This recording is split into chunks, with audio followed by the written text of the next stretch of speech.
আসসালামু আলাইকুম রহমতুল্লাহ।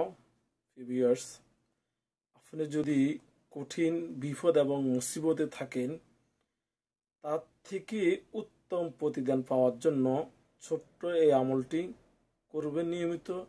ইনশাআল্লাহ আল্লাহর প্রতি অগাধ বিশ্বাস রাখে এই আমলটি করবেন। ইনশাআল্লাহ আল্লাহ তাআলা আপনাকে এর প্রতিদান দিবেনই।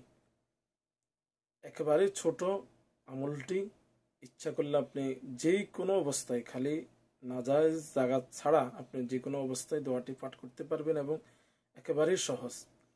আমি স্ক্রিনে দেওয়া থাকবে দোয়াটি এবং আমি মুখে বলতেছি, আপনারা শুনে শুনে দোয়াটি শুদ্ধভাবে মুখস্থ করে নেবেন।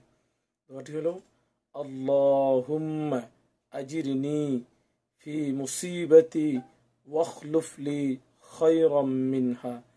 আল্লাহুম্মা আজিরনি ফি মুসিবাতি ওয়াখলুফ লি খায়রাম মিনহা। অবশ্যই ভিডিওটি সবার মাঝে শেয়ার করে দিবেন। আপনার শেয়ারের মাধ্যমে যারা বিপদগ্রস্ত আছে, যারা মুসিবতে আছে, তারা এই আমলটি করার মাধ্যমে উপকৃত হবে। আপনার শেয়ারের মাধ্যমে সবাই ভালো থাকুন, সুস্থ থাকুন, নিরাপদে থাকুন। আসসালামু আলাইকুম রহমতুল্লাহ।